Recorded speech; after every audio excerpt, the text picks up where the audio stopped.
प्रिय मित्रों, नमो नमः। इस YouTube चैनल संस्कृत कौमुदी में आप सभी लोगों का हार्दिक स्वागत है। मित्रों, शाम के 8 बज चुके हैं और हम लोग प्रतिदिन शाम 8 बजे यूपी टीजीटी शिक्षक भर्ती 2022 के पाठ्यक्रम के अनुसार साहित्य का अध्ययन करते हैं। और इस समय साहित्य के अंतर्गत महाकवि भारवीकृत किरातार्जुनीयम के प्रथम सर्ग का अध्ययन चल रहा है और हम लोग कल की कक्षा तक क्रमशः इसके 38 श्लोकों का अध्ययन कर चुके हैं। और अब आज की कक्षा में इस 39वें श्लोक से अध्ययन प्रारंभ करना है। तो आप सभी लोग अपनी नोट्स और अपनी पुस्तक किरातार्जुनीयम के प्रथम सर्ग का श्लोक संख्या 39 खोल करके बैठ जाइए। चलिए परीक्षा के दृष्टि से विस्तृत, गहन और सूक्ष्म अध्ययन प्रारंभ करते हैं। तो पहले एक बार पढ़ लेते हैं।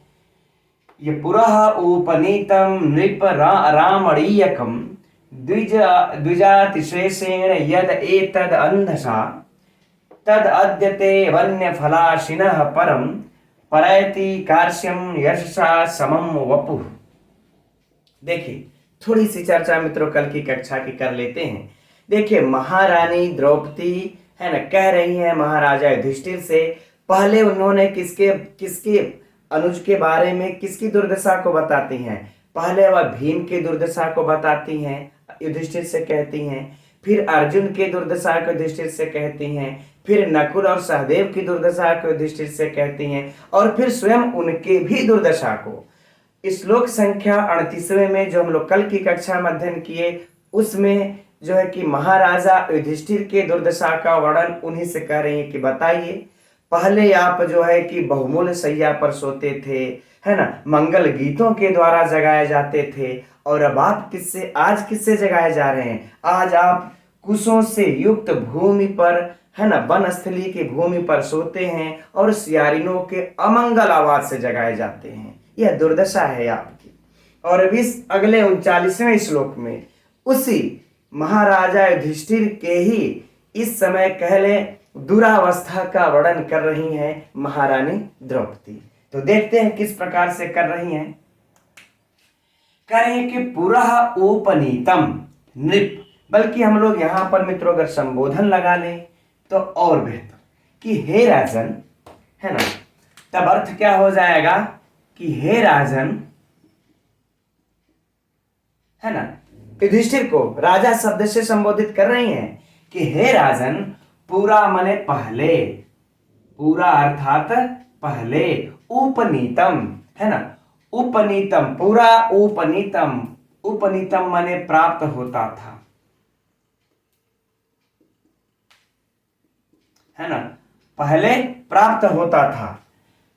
हे राजन, पहले प्राप्त होता था रामणीयकम, है ना, रामणीयकम। ठीक, तो रामणीयकम अर्थात रमणीयता को, रमणीयता को। आगे बातें समझ में पहली पंक्ति का कि हे राजन, पहले रमणीयता को प्राप्त होता था। पहले प्राप्त होता था, क्या प्राप्त होता था? तो कहें रमणीयता को प्राप्त होता था। यह वाक्य बन गया कि हे राजन, पहले रमणीयता को प्राप्त होता था। तब मित्रों हम लोगों को प्रश्न चिन्ह उठता है कि पहले क्या रमणीयता को प्राप्त होता था? तब करें कि यद एतद, यद एतद, यद मने जो और एतद मने यह, एतद मने यह। तो कह रहे हैं कि जो यह, तो जो यह क्या हो जाएगा?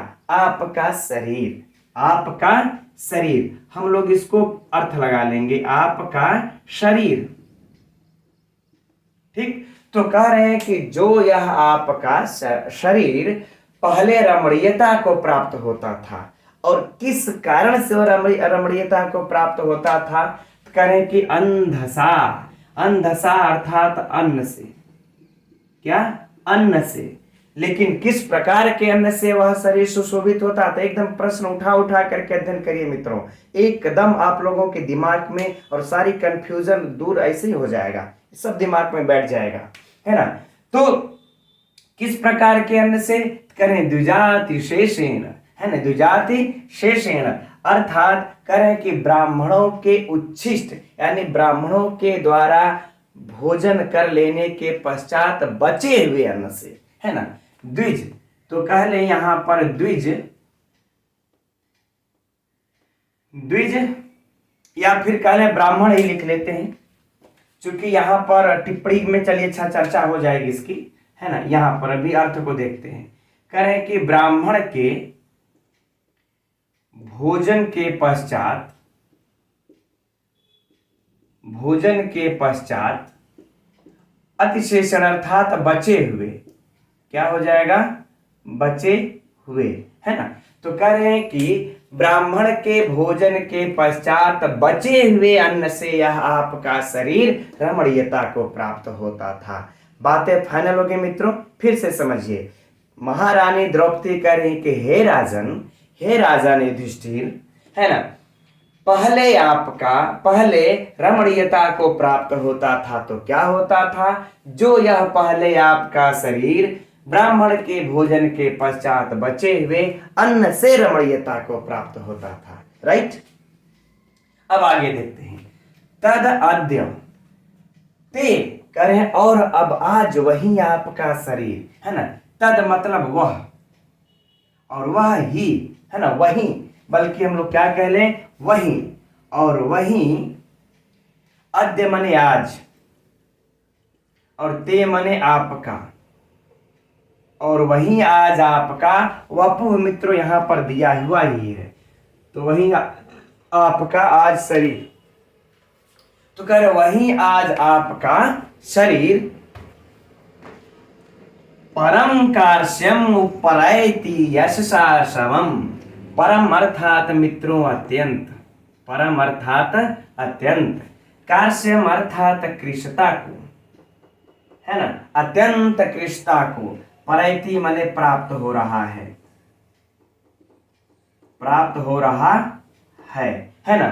किसके साथ, तो करें यशसा वपुम, यानी यश के साथ, यश के साथ। इस समय आपका यश तो अत्यंत कृशता को प्राप्त हो ही रहा है, उसके साथ में आपका यह शरीर भी अब अत्यंत कृशता को प्राप्त हो रहा है। फिर से ध्यान से समझिएगा, यहां पर पहले कह रही है महारानी द्रौपदी कि पहले यह आपका शरीर रमणीयता को प्राप्त होता था। किसको प्राप्त होता था, रमणीयता को। अब कह रहे वही आज आपका यह शरीर किसको प्राप्त हो रहा है, कृशता को प्राप्त हो रहा है। तो हुई न दुरावस्था पहले की अपेक्षा। अब किसके कारण शरीर कृशता को प्राप्त हो रहा है, करे वन्य फलाशिना, यानी वन्य फलाशिना अर्थात वन में उत्पन्न होने वाले फलों को खाकर, वन में उत्पन्न होने वाले फलों को खाकर, फलों को खाकर। स्पष्ट हो गया कि वन में उत्पन्न होने वाले फलों को खाकर। पहले जो रमणीयता को प्राप्त होता था, क्यों रमणीयता को प्राप्त होता था, है ना। तो कह रहे हैं कि ब्राह्मण के भोजन के पश्चात बचे हुए अन्न को खाते थे, इसलिए रमणीयता को प्राप्त होता था। और अब कृशता को प्राप्त हो रहा है। उनका शरीर क्यों कृशता को प्राप्त हो रहा है, तो कह रहे हैं कि वन में उत्पन्न होने वाले फलों को खा करके कृशता को प्राप्त हो रहा है। अब किसके साथ कृशता को प्राप्त हो रहा है, तो यश के साथ उनका शरीर कृशता को प्राप्त हो रहा है। राइट, अब एक बार संपूर्ण अर्थ को देखते हैं, फिर हम लोग पुनः इस पर चर्चा किया जाएगा मित्रों, प्रश्नोत्तरी की। तो द्रौपदी कह रही हैं कि हे राजन, पहले आपका शरीर, जो यह पहले आपका शरीर ब्राह्मण के भोजन के पश्चात बचे हुए अन्न को खा करके रमणीयता को प्राप्त होता था, वही आज आपका शरीर, है ना, वन में उत्पन्न होने वाले फलों को खा करके अत्यंत यश के साथ अत्यंत कृशता को प्राप्त हो रहा है, यश के साथ अत्यंत कृशता को प्राप्त हो रहा है। अब चलिए महत्वपूर्ण प्रश्नों की चर्चा करते हैं इस पर कि पहले किसका शरीर रमणीयता को प्राप्त होता था। यह श्लोक में रख करके पंक्ति पूछ दिया जाएगा मित्रों कि पहले किसका शरीर रमणीयता को प्राप्त होता था, तो युधिष्ठिर का। किसका, युधिष्ठिर का शरीर रमणीयता को प्राप्त होता था। दूसरा, अगला प्रश्न, युधिष्ठिर का शरीर पहले क्यों रमणीयता को प्राप्त होता था, है ना, किसके कारण रमणीयता को प्राप्त होता था? तो द्विजातिशेषेण, है ना, द्विजातिशेषेण अंधसा, है ना, किस लिए प्राप्त होता था रमणीयता को?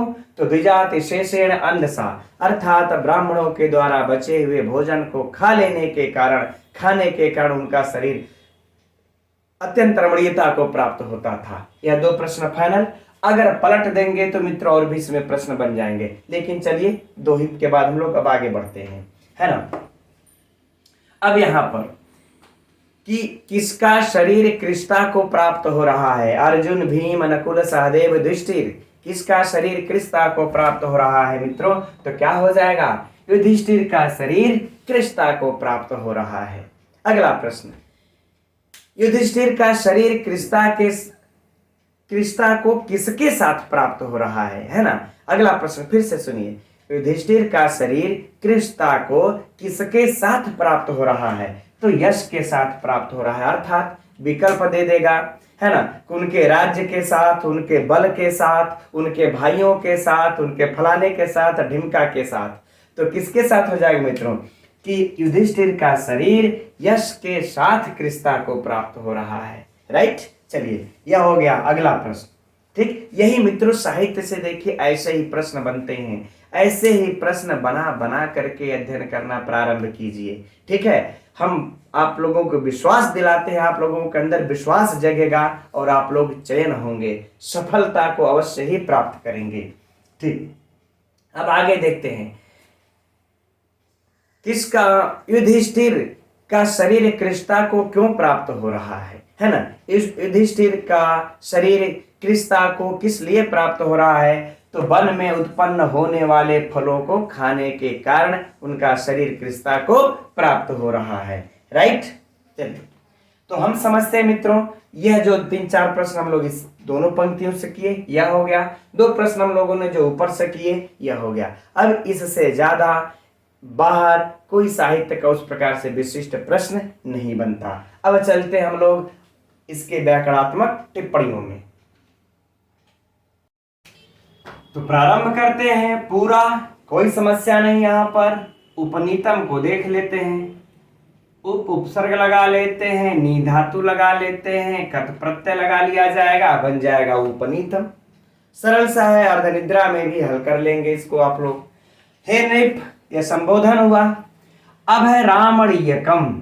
इसमें देखिए मित्रों हम लोग सबसे पहले रम धातु से ऋच प्रत्यय लगा लेंगे, इसके बाद जो है कि अनियर प्रत्यय कर्तरी, ठीक। अनियर प्रत्यय लग करके क्या बना लेंगे? रमणीय। क्या बना लेंगे? रमणीय, है ना। अब रमणीय में अगर आप लोगों से पूछा जाएगा कौन सा प्रत्यय है, तो एकदम सरल शब्दों में एकदम तुरंत पहचान लेंगे कि अनियर प्रत्यय है, राइट। लेकिन अगर कहीं यह पूछ दिया गया कि रमणीयकम में कौन सा प्रत्यय है ना, रौल प्रत्यय है, शौन प्रत्यय है, उई प्रत्यय है, कौन सा प्रत्यय है? तो देखिए रमणीय में हम लोग उई प्रत्यय लगा लेते हैं। कौन सा प्रत्यय मित्रों? उई प्रत्यय। ऊ को अक आदेश होकर के क्या बन जाता है? स्वादुत्पत्ति करके रमणीयकम। क्या बना लेंगे?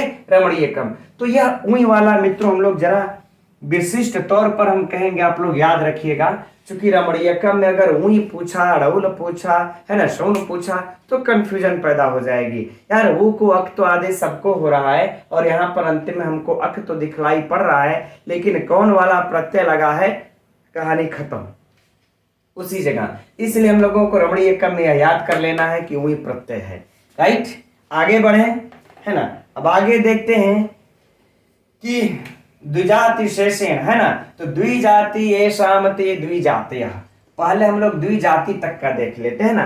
कह रहे हैं कि द्विजाति एषामते द्विजातयः अर्थात बहुव्रीहि समास एकदम महत्वपूर्ण है मित्रों यह आप लोगों के लिए। एकदम द्विजाति एषामते द्विजातयः नोट कर लीजिएगा, नहीं तो यह संख्या है प्रारंभ में, है ना। जब संख्या है तो कहीं ऐसा ना हो कि हम लोग द्विगु समास में भ्रमित हो जाएं। यार द्विजाति में द्विगु समास हो सकती है, पूर्व पद संख्यावाची है, ठीक है। तो ऐसा कहीं ना सोच बैठे, इसीलिए यहाँ पर हम लोगों को यह भी दृष्टिगत रख लेना है कि यहाँ पर कौन सा समास है? बहुव्रीहि समास है ना। अब कह रहे हैं कि शिष्यते इति शेषम, तो द्विजाति, फिर से समझिएगा, द्विजाति येषामते द्विजात्यः, फिर आगे शिष्यते इति शेषम, शिष्यते इति शेषम द्विजाति शेषम तेन द्विजाति शेषेण, है ना, यह अर्थ हो जाएगा। तो शिष्यते इति शेषम, इसके बाद यहां पर शेषण मित्र हम लोग शिष्य धातु से घय प्रत्यय लगा लेंगे, यह बिल्कुल सरल होगा, है ना, शिष्य धातु से घय प्रत्यय शेषम। अब क्या हो जाएगा, तेन, है ना, द्विजाति शेषेण, द्विजाति शेषम तेन द्विजाति शेषेण, अर्थात मित्रों तृतीया विभक्ति का एक वचन। अब परीक्षा के लिए उपयोगी प्रश्न को सुना जाए। अगर द्विजाति में पूछ दिया जाए कौन सा समास है, तो बहुव्रीहि समास। अगर शेषेण में, इधर शेषा में पूछ दिया जाए प्रत्यय कौन सा है, तो शिष्य धातु से घय प्रत्यय है। अगर संपूर्ण में पूछ दिया जाए कि कौन सा विभक्ति वचन है, तो तृतीया विभक्ति का एक वचन है। राइट, आगे बढ़े।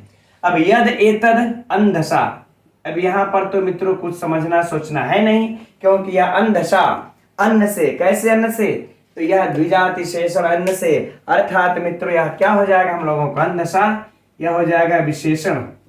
यह क्या हुआ, विशेषण नहीं विशेष। कभी कभी ध्यान इधर उधर भटक जाता है मित्रों, तो ट्रैक से आदमी उतर जाता है ना, ध्यान। तो विशेष, और उसका इस अन्न का विशेषण क्या है मित्रों, यह द्विजाति शेषण, यह क्या हो जाएगा, विशेषण। राइट, चलिए, ये हो गया विशेष विशेषण।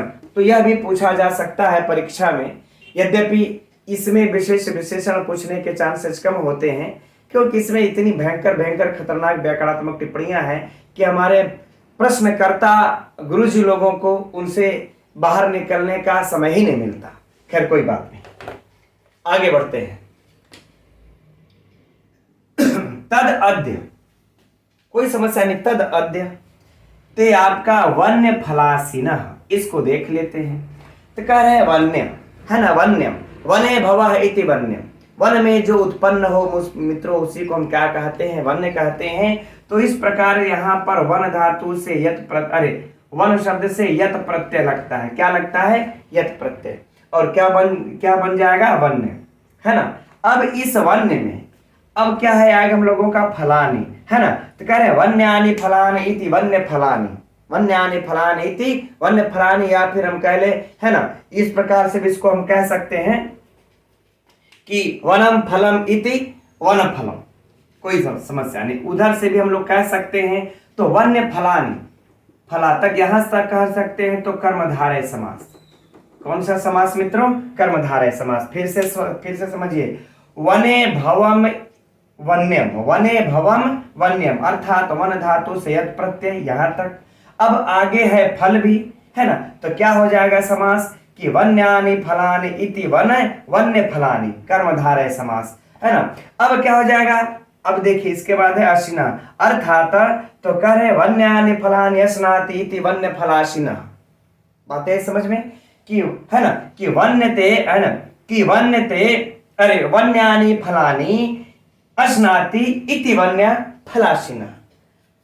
तो मित्रों यहां पर जब इसकी व्युत्पत्ति अगर देखा जाएगा, तो पहले हम लोग वन फल कह लेते हैं। क्या कर लें, यहां पर वन फल, है ना, इस वन फल से अश प्रत्यय लगा लेंगे, वन फल नहीं वन्य फल रहेगा, वन्य फल, वन्य फल, ठीक। इस वन्य फल से अश धातु को लगा लेंगे और फिर ऋणी प्रत्यय लगा लेंगे, है ना। इस ऋणी प्रत्यय को लगा लेने के बाद क्या करेंगे हम लोग, इसको इसके बाद इसका रूप चला देंगे। क्या करेंगे मित्रों, कर्तरी है ना, कर्ता अर्थ में लगा हुआ है। फिर इसको हम लोग रूप चला देंगे, और रूप चला लेने के बाद तस्य वन्य फलासीना, अर्थात षष्ठी विभक्ति का एक वचन, षष्ठी विभक्ति का एक वचन। आगे बातें समझ में। अब सुनिए परीक्षा का प्रश्न, थोड़ा हो सकता है दिमाग में हौच पौच हो गया हो, कोई बात नहीं, दूर हो जाएगा भी। देखिए वन्य में आप लोगों से पूछ दिया जाएगा प्रत्यय, तो यत प्रत्यय लगा देना है एकदम 100%। अब आप लोग हम लोगों को वन्य फलम में चाहे वन्य फलानी कर ले, है ना। बहुवचन में इसलिए बोल रहा हूं क्योंकि एक फल तो खाएंगे नहीं, वन्य फलों को बहुत ढेर सारे फलों को खाएंगे, तो वन्य फलानी। तो वन्य फलानी अगर कर दिया जाएगा तो इसमें कौन सा समास मित्रों? कर्मधारय समास है। दूसरा प्रश्न हो गया। अब तीसरा प्रश्न हो जाएगा कि वन्य फलासीना में, है ना, विभक्ति कौन सी है? तो षष्ठी विभक्ति का एक वचन, राइट।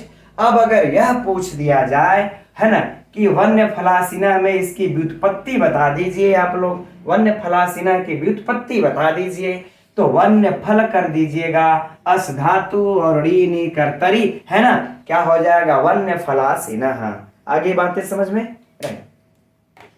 चलिए हम लोग अब आगे बढ़ते हैं। इधर परैति बड़ा ही महत्वपूर्ण है मित्रों, परीक्षा में पूछा जा चुका है यह, है ना, यह परीक्षा में पूछा जा चुका है, इसलिए इसको थोड़ा सा विशिष्ट तौर पर याद रखेंगे। पराधन ईण धातु लगा लेंगे मित्रों और क्या कर लेंगे? लट लकार, है ना, लट लकार प्रथम पुरुष एक वचन, लट लकार प्रथम पुरुष एक वचन। अब आगे बढ़ते हैं। आगे क्या है? कार्श्यम, है ना, कार्श्यम। ठीक, तो कार्श्यम का क्या हो जाएगा मित्रों? तो कह रहे कृष धन कत, पहले क्या लगा लेंगे हम लोग? कृष धन कत, धन कत प्रत्यय, कृष धन कत प्रत्यय लगा करके क्या बना लेंगे? कृष, क्या बना लेंगे? कृष। अब हो जाएगा कि तस्य भावः कार्श्यम, कृष तस्य भावः कृशम, है ना, अरे कार्श्यम, तो तस्य भावः कार्श्यम। तब क्या करेंगे? इस कृष से हम लोग से प्रत्यय लगा लेंगे। क्या प्रत्यय? से प्रत्यय, और बना लेंगे क्या? कार्श्यम, राइट। चाहे इस तरह से लिख ले, कार्श्यम, है ना। आगे बातें समझ में? अब परीक्षा के लिए प्रश्न समझा जाए। अगर कृष हमें पूछ दिया जाए, कृष में कौन सा प्रत्यय है, धातु है, तो कृष धातु से कत प्रत्यय, कृष धातु से कत प्रत्यय। याद रहे कि ये तालव्य सकार होगा, है ना, दंतव्य सकार, मूर्धन्य सकार नहीं होगा। ठीक, हाँ, ये हो गया कृष। अब कार्श्यम में अगर पूछ दिया जाए कौन सा प्रत्यय है, यह भी मित्रों पूछा जा चुका है ना, कार्श्यम में कौन सा प्रत्यय, तो इसको भी ध्यान में रखेंगे कि कृष से जो है स्यं प्रत्यय लगा है, तो कार्श्यम, कार्श्यम में प्रत्यय स्यं, कृष में प्रत्यय कत, बस धातु दोनों में, है ना। यहां तो मान लेते कृष है, यहां तो कृष शब्द लगा है। ओके, अब आगे बढ़ते हैं। यशसा तृतीया विभक्ति है यहां पर। अब यहां पर मित्रों जो तृतीया विभक्ति हुई है, तृतीया विभक्ति का एक वचन क्यों हुआ? क्योंकि यहां पर समम के योग में आया है, समम के योग में आया है, तो यह यशसा हमारा क्या है? अप्रधान, क्या है? अप्रधान। और सहयुक्ते अप्रधाने सूत्र आप लोगों को याद होगा, सहयुक्ते अप्रधाने, है ना, सहयुक्ते प्रधाने सूत्र, अर्थात सह के योग में, समम के योग में जो प्रधान होता है उसमें तृतीया विभक्ति होती है। तो यह हमारा कृष के साथ यश हो रहा है ना, जैसे पिता के साथ पुत्र गया, पिता के साथ पुत्र गया, तो पिता मुख्य हो जाता है, पुत्र हमारा अप्रधान हो जाता है, यानी कि पिता प्रधान और पुत्र अप्रधान। न्योता मिला था पिता को, पिता सोचे पुत्र भी जाएगा तो यो दो पूरी मार लेगा, है ना, तो पिता प्रधान था, पुत्र अप्रधान, तो अप्रधान में तृतीया होती है संयुक्त प्रधाने से। तो यहां पर भी मित्रों कृष क्या है? कृष तो है ना कि शरीर के साथ, कहां गया? हाँ, वपु इधर गया, ये इधर, एक मिनट यहां, है ना, शरीर के, करें कि शरीर की कृष्णता के साथ, है ना, करें आपकी कृष्णता के साथ या यश भी, तो यहां पर कृष्णता मतलब शरीर की जो कृष्णता है, यह क्या हो गया? हमारा प्रधान, यह क्या हो गया? प्रधान। और अप्रधान में क्या हो जाएगा? हमारा तृतीया तत्पुरुष। तो यह भी पूछा जा सकता है मित्रों परीक्षा में कि यहाँ पर ऐसा में किस सूत्र से तृतीया हुई है, तो संयुक्त प्रधान से तृतीया हुई है। इसमें से प्रधान कौन सा, अप्रधान कौन सा, यह भी क्लियर हो गया। ठीक, अब मित्रों अच्छा एक चीज इसमें से हम लोगों को छूट रही है, अलंकार की, बाकी सब तो हो गया। साहित्य का अर्थ, साहित्य से प्रश्नोत्तरी, व्याकरण की चर्चा, प्रश्नोत्तरी। अब इस पे मित्रों जैसे है कि अलंकार, तो इसमें देखिए सहोक्ति अलंकार है। ठीक, कौन सा अलंकार है? सौक्ति अलंकार है। अगर यहाँ पर सौक्ति अलंकार है, अगर यह उठा करके रख दे तो इतना बस जानते रहिए। और चलिए हम समझते हैं, अब यह श्लोक पूर्ण हो गया, अब आगे बढ़ते हैं।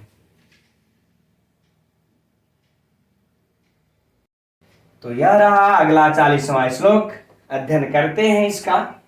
अनारतम यौ मणिपीठ साइनौ अरंजयत राज शिरः स्रजाम रजः निशीदतः तौ चरणौ वनेषु ते मृग द्विज आलून शिखेषु बर्हिषा।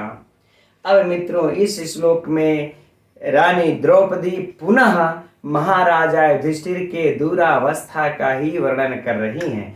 तो अब देखते हैं हम लोग कि इस अगले 40वें श्लोक में रानी द्रौपदी किस प्रकार के महाराजा युधिष्ठिर के दूरावस्था का वर्णन कर रही हैं। देखते हैं। तो कह रही है कि अनारतम, कह रही है रानी द्रौपदी अनारतम अर्थात मित्रों निरंतर, क्या? निरंतर। यौ मणिपीठ साइनव, है ना, यौ मणिपीठ साइनव। मणिपीठ यहाँ पर मित्रों साइनव होगा, औ को आव आदेश होकर के हो गया इधर, फिर इधर हो जाएगा अरंजित। ठीक, तो मणिनिर्मित, मणिनिर्मित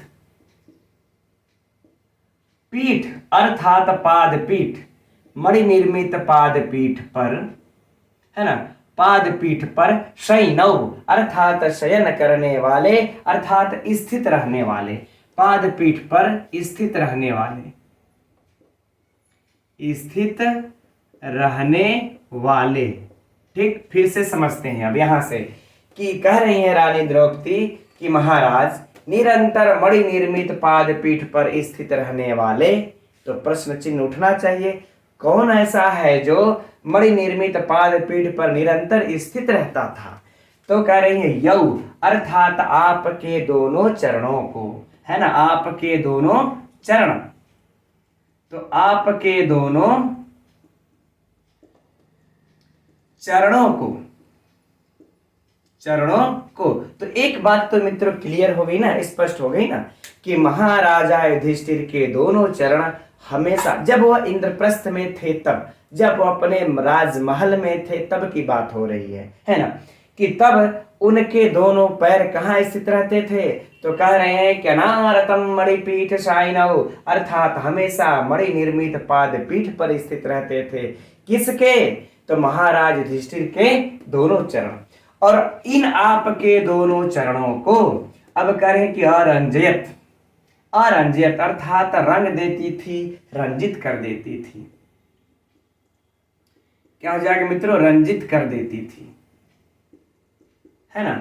अब फिर प्रश्न चिन्ह उठता है कि नहीं उठता है ना? फिर प्रश्न चिन्ह हम लोगों के दिमाग में उठना चाहिए कि यार, यह प्रश्न चिन्ह उठना चाहिए कि यार जो निरंतर महाराज युधिष्ठिर के दोनों चरण थे, जो हमेशा सदैव मणि निर्मित पादपीठ पर स्थित रहते थे, उनको कौन रंग देता था? जब उस सोचिए कि मणियों से निर्मित यह पादपीठ है और इस पर दोनों चरण रखे हुए हैं, तो आखिर इन दोनों चरणों को कौन रंग दे रहा है? प्रश्न चिन्ह उठना चाहिए ना।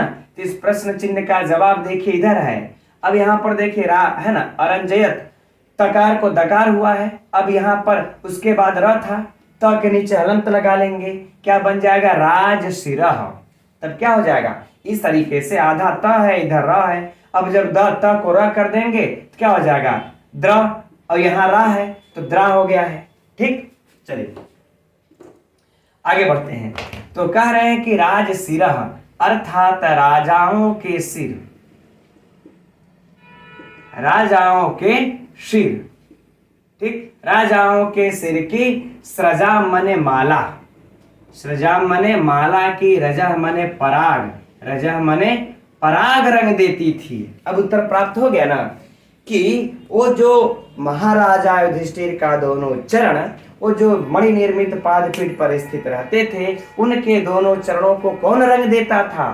तो राजाओं के सिर के माला की पराग। अर्थात सीधे सरल शब्दों में यदि समझा जाए मित्रों हम लोग, तो भाई अब राजा थे, सिंहासन पर बैठे हुए हैं, और जो श्रेष्ठ राजा होते थे वह आते थे, गले में तो माला सभी राजा लोग पहनते ही हैं, और उनके चरणों पर, अर्थात इसका भाव जो निकल रहा है, उनके चरणों पर झुकाते थे और उनके माला अब लटक करके उनके पैरों पर पड़ जाती थी। भाई झुकाएंगे तो लटक करके उनके पैरों पर पड़ेगी। और उनके माला में जो फूल होते थे, उनके फूलों का जो रज होता था, वह इतने राजागण जाकर के शीश को झुकाते थे। इतने फूल, माला की संख्या तब बढ़ जाती है तो इतने पराग हो जाते थे कि उनका चरण रंग जाता था। तो यह सब के सब परीक्षा के प्रश्न है मित्रों। पहले हम लोग अर्थ देख लेते हैं, फिर उस पर चर्चा कर लेंगे। राइट, चलिए। अब लेकिन अब क्या कंडीशन है आपके इन दोनों चरणों की? ये तो पहले की कंडीशन हो गई, पहले की स्थिति हो गई जब आप राजमहल इंद्रप्रस्थ में निवास किया करते थे। आज आपका संप्रति इस समय आपकी जो स्थिति है, इस समय आप वन में निवास कर रहे हैं। इस समय कह रहे निषीदतः, फिर विसर्ग को सकार हुआ, निषीदतः। निषीदतः मतलब मित्रों स्थित हो रहे हैं, अवस्थित हो रहे हैं, या फिर हम लोग अगर सरल वाक्य में कहें तो पढ़ रहे हैं, पढ़ रहे हैं। राइट, तो कह रहे हैं अब वही चरण आपके पढ़ रहे हैं। कहां पढ़ रहे हैं? तऊ तऊ चरणऊ, है ना। तो कह रहे हैं अब आपके दोनों चरण, आपके दोनों चरण, और अब वही आपके दोनों चरण पढ़ रहे हैं। कहां पढ़ रहे हैं? है ना। तब वनेषु ते, वनेषु ते, है ना। ते मतलब तुम्हारे अर्थात आपके, है ना। वही वनों में, कहां पर? वनों में, है ना। कहां पर मित्रों? तो कह रहे हैं कि वनों में। कह रहे तब वही आपके, ते अर्थात तुम्हारे कहले चाहे आपके कहले, है ना। यहां पर हम लोग वही ये कर लेते हैं, तब सेंटेंस बैठ जाएगा।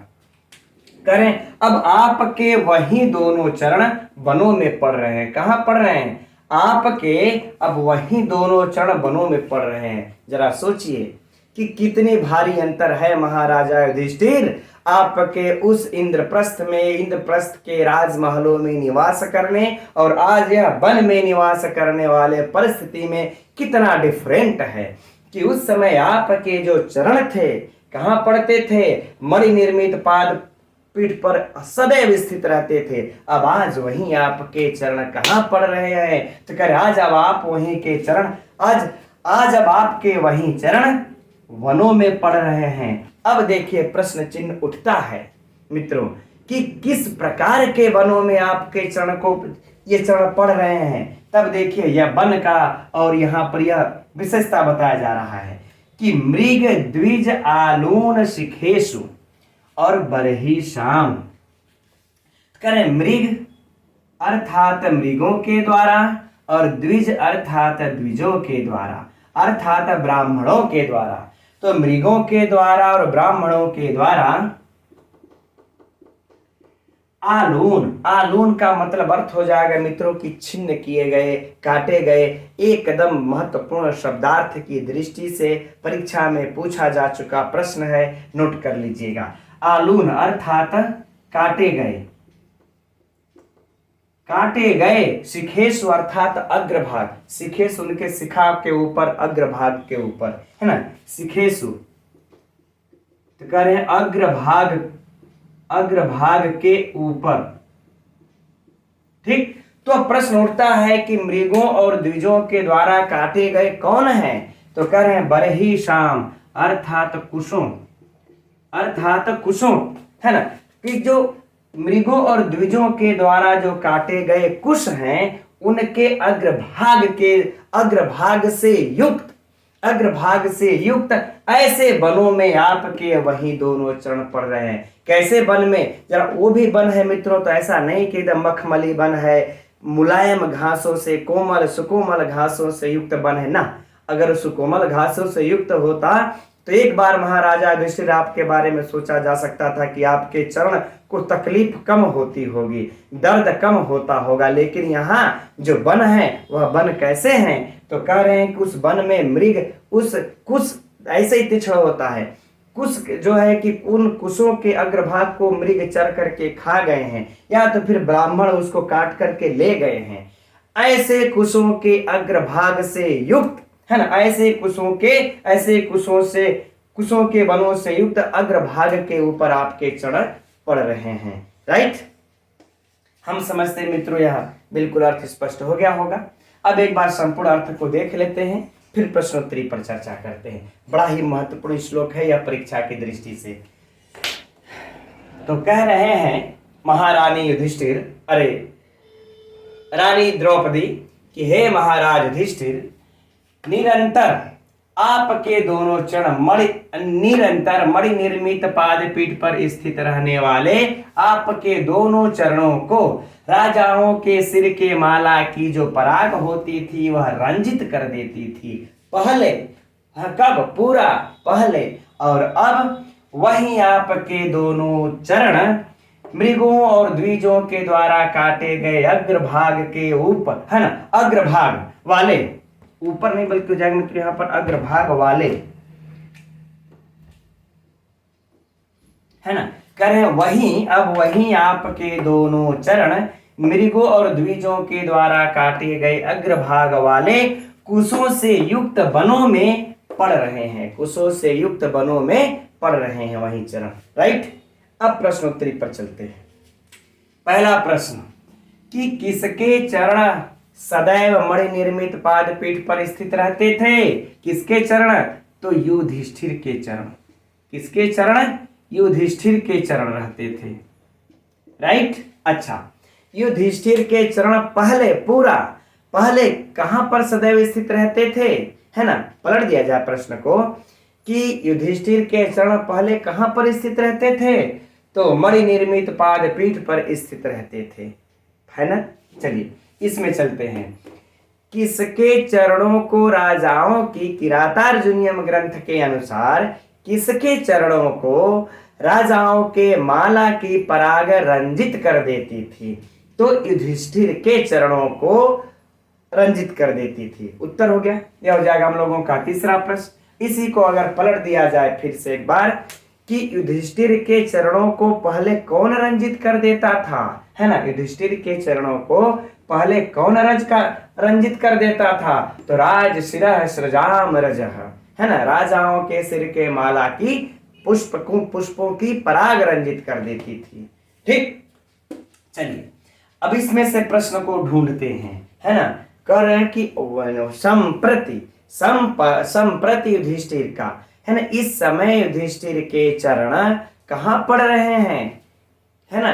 तो वनों में पड़ रहे हैं। कहाँ पड़ रहे हैं? वनों में पड़ रहे हैं। किस प्रकार के वनों में किस प्रकार के वनों में इस समय युधिष्ठिर के चरण पड़ रहे हैं? तो मृगों और द्विजों के द्वारा काटे गए अग्रभाग वाले कुशों से युक्त वनों में उनके इस समय चरण पड़ रहे हैं। अगला प्रश्न, है ना, कि कुशों से युक्त, अब इसी को हम लोग पलटते हैं, है ना, उल्टा कर देते हैं इसी प्रश्न को कि मृगों और द्विजों के द्वारा काटे गए अग्रभाग वाले कुशों से युक्त वनों पर किसके पैर पड़ रहे हैं? युधिष्ठिर के, अर्जुन के, भीम के, नकुल के, सहदेव के, तो युधिष्ठिर के पड़ रहे हैं, है ना। देखिए मित्रों, अब यहीं पर इनकी दुरावस्था अब जो है समाप्त हो रही है ना। अब देखिए यहां पर एक चीजें नोट कर लीजिए कि भीम के सर्वप्रथम जब भीम का दुरावस्था का वर्णन करती है मात्र एक श्लोक में, अर्जुन के भी दुरावस्था का वर्णन है एक श्लोक में, नकुल सहदेव के भी दुरावस्था का वर्णन है एक श्लोक में, लेकिन इस राजा युधिष्ठिर के दुरावस्था का वर्णन 3 श्लोकों में, है ना। 38, 39, 40, है ना, 38, 39, 40 इन 3 श्लोकों में महाराजा युधिष्ठिर के दुरावस्था का वर्णन कर रही हैं महारानी अर्थात रानी कहले द्रौपदी। राइट, चलिए अब चलिए यह हो गया। अब हम लोग आगे बढ़ते हैं इसके व्याकरणात्मक टिप्पणी की तरफ। तो प्रारंभ करते हम लोग अनारतम, आरमधन कत, पहले व्युत्पत्ति देख लिया जाए। आरमधन कत आरतम, और उसके बाद न आरतम अनारतम, नए तत्पुरुष समास। तो हम समझते हैं कि इसमें चाहे व्युत्पत्ति पूछेगा चाहे या समास पूछेगा, आप लोग एकदम चुटकियों में हल कर लेंगे, कोई समस्या नहीं है। आगे बढ़ते हम लोग। यौ अर्थात आपके दोनों चरणों को, तो यह यौ ये यम यौ यान, है ना। तो क्या हो जाएगा मित्रों? द्वितीय विभक्ति का द्विवचन, यह नोट कर लेना है। द्वितीय विभक्ति का द्विवचन। आगे बढ़े अब, अगला है देखिए मणि, फिर पीठ, फिर सैन्य। ये हम लोगों को 3 यहाँ पर प्राप्त हो जाते हैं। तो क्या हो जाएगा मित्रों, पहले हम लोग इस मणि पीठ में समास कर लेते हैं, फिर इस मणि पीठ के बाद तब आगे बढ़ा जाएगा। तो मणि पीठम का क्या हो जाएगा, तो मणि निर्मितम पीठम इति मणि पीठम, है ना। मणि निर्मितम पीठम इति मणि पीठम, अर्थात निर्मित जो मध्यम पद है इसका लोप हो गया। तो क्या हो जाएगा मित्रों, मध्यम पद लोपीय समास, मध्यम पद लोपीय समास। आ गई बातें समझ में, ठीक। अब इस मणिपीठम, है ना, तो क्या हो जाएगा, मणिपीठे शयाते इति मणिपीठ शयनौ, मणिपीठ शयाते इति मणिपीठ शयनौ। अब अगर पूरे में अगर पूछ दिया जाएगा तो पूरे में हो जाएगा उपपद समास, है ना, चूंकि यह उपपद में आ जाएगा, राइट। चलिए अब यहां तक हो गया। अब इसके बाद इसकी व्युत्पत्ति देख लेते हैं मित्रों। मणिपीठ, मणिपीठ में सिंह धातु को लगा लेंगे, है ना, सिंह धातु को लगा करके, अब सिंह धातु को लगा करके ऋणी प्रत्यय लगा लेंगे, है ना, ऋणी प्रत्यय लगा लेंगे, ठीक। इस ऋणी प्रत्यय लगा करके मणिपीठ सैना का हम ये बना लेंगे, फिर इन दोनों का उपपद समास करके अब तब सुआदि की उत्पत्ति किया जाएगा इसमें। अब सुआदि की उत्पत्ति किया जाएगा तो क्या हो जाएगा, द्वितीय विभक्ति का द्विवचन, द्वितीय विभक्ति का द्विवचन। आगे बातें समझ में, फिर से समझते हैं, है ना। अब परीक्षा के लिए प्रश्न देख लेते हैं। मणिपीठ में कौन सा समास है, मध्यम पद लोपीय समास। अगर पूरे में पूछ दिया जाए कौन सा समास है तो उपपद समास। अब अगर इनकी व्युत्पत्ति, अगर पूरे में यह पूछ दिया जाए कि कौन सा विभक्ति वचन है तो द्वितीय विभक्ति का द्विवचन है, चूंकि अब हो जाएगा, है ना, द्वितीय विभक्ति का द्विवचन हुआ। अब इसके बाद अगर इसकी व्युत्पत्ति पूछ दिया जाए, है ना, इसमें शयनों में अगर पूरे की व्युत्पत्ति पूछा जाए तो मणिपीठ धन सिंह धन ऋणी, बात फाइनल, कोई समस्या नहीं। चलिए अच्छा, यह दोनों चरणों को ना, दोनों चरणों को, यह दोनों चरणों की मित्रों विशेषता है, क्या है कि वह हमेशा मणि पीठ पर, है ना, मणि निर्मित पीठ पर स्थित रहते हैं। चलिए विशेष विशेषण हो जाएगा। आगे बढ़ते हम लोग इधर अरंजयत पर चलते हैं। कहाँ चलते हम लोग, अरंजयत। तो रंज धातु लगा लेते हैं। यहां पर कौन सी धातु है, रंज। इस रंज धातु से हम लोग ऋच प्रत्यय लगा लेते हैं मित्रों, है ना, चूंकि रंगती थी, ऋच प्रत्यय लगा लेंगे। अब ऋच प्रत्यय लग करके कौन सा हो जाएगा यहाँ पर, लंग लकार, लंग लकार, ठीक। लंग लकार का प्रथम पुरुष का एक वचन, प्रथम पुरुष का एक वचन,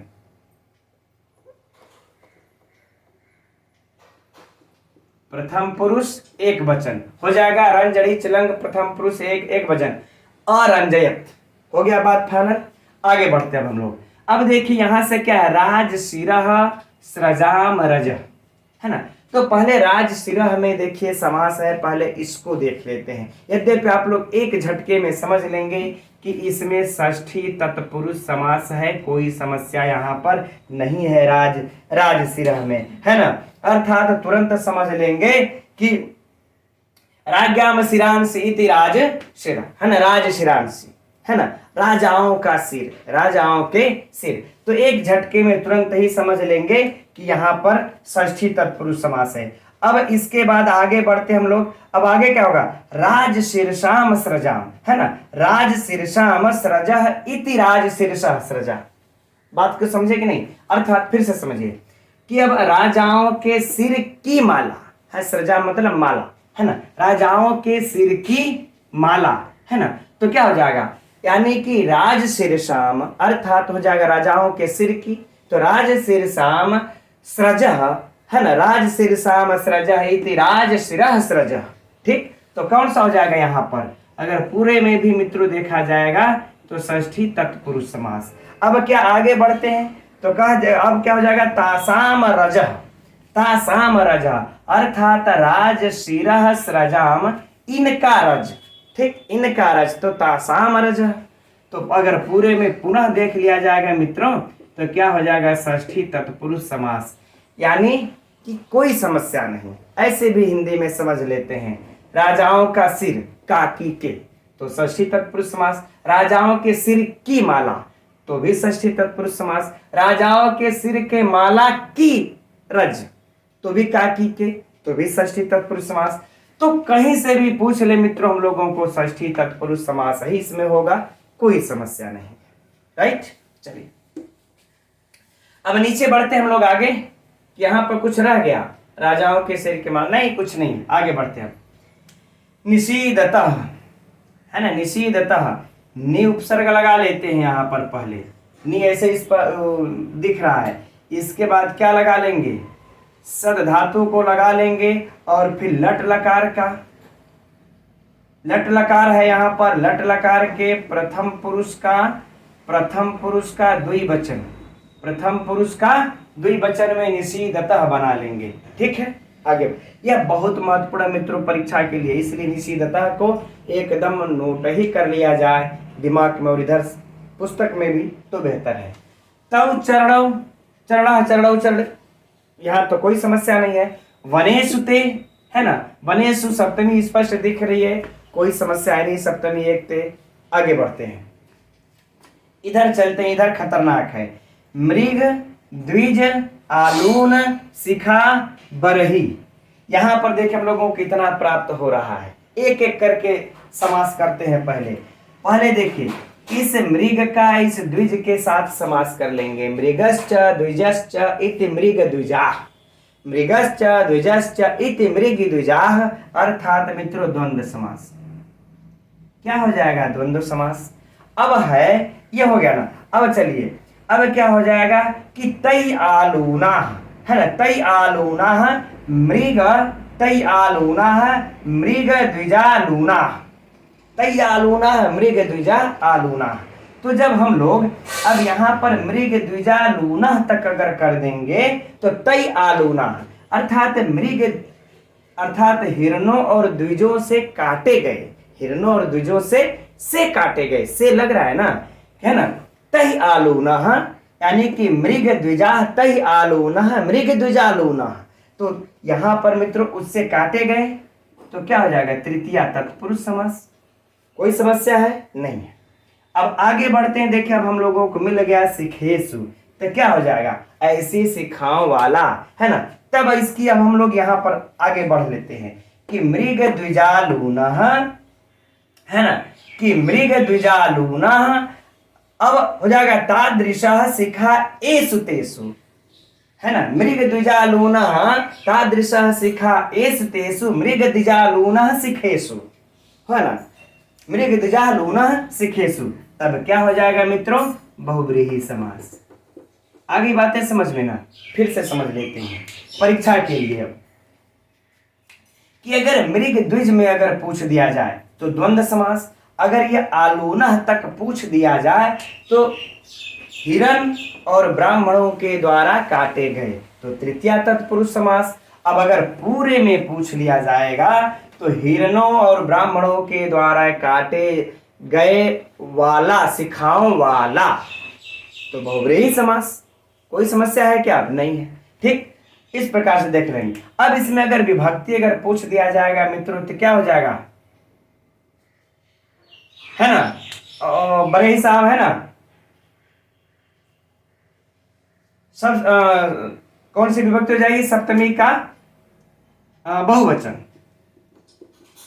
सप्तमी का बहुवचन।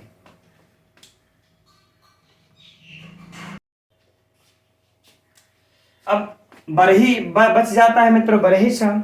अब बरही शाम में क्या है, बरही का अर्थ होता है क्या, कुश।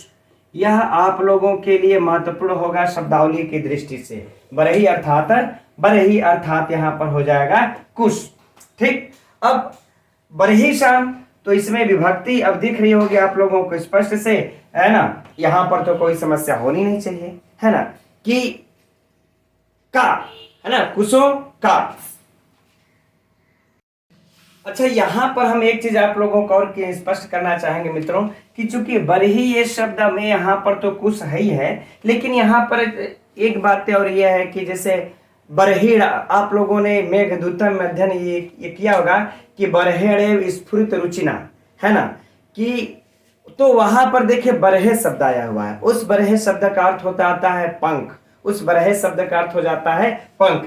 लेकिन यहाँ पर बरही शब्द होता है, तो बरही शब्द का क्या अर्थ हो जाएगा मित्रों, यहाँ पर कोष। तो इन दोनों का थोड़ा सा डिफरेंट पकड़ करके चलिएगा, नहीं तो परीक्षा में कंफ्यूज हो जाएंगे। ठीक है, तो हम समझते हैं कि यहाँ पर इसकी व्याकरणात्मक टिप्पणियां भी पूर्ण हो गई। अब यहाँ पर तो इसमें कोई समस्या है नहीं। ठीक, अब आज मित्रों को ज्यादा ही समय हो गया है व्याख्या करने में, विस्तृत अध्ययन करने में, इसलिए अब आज यहीं तक रहने देते हैं। अब कल मिलते हैं हम लोग पुनः 3 बजे समास की कक्षा के साथ दोपहर में। तब तक के लिए आप सभी लोगों को नमो नमः।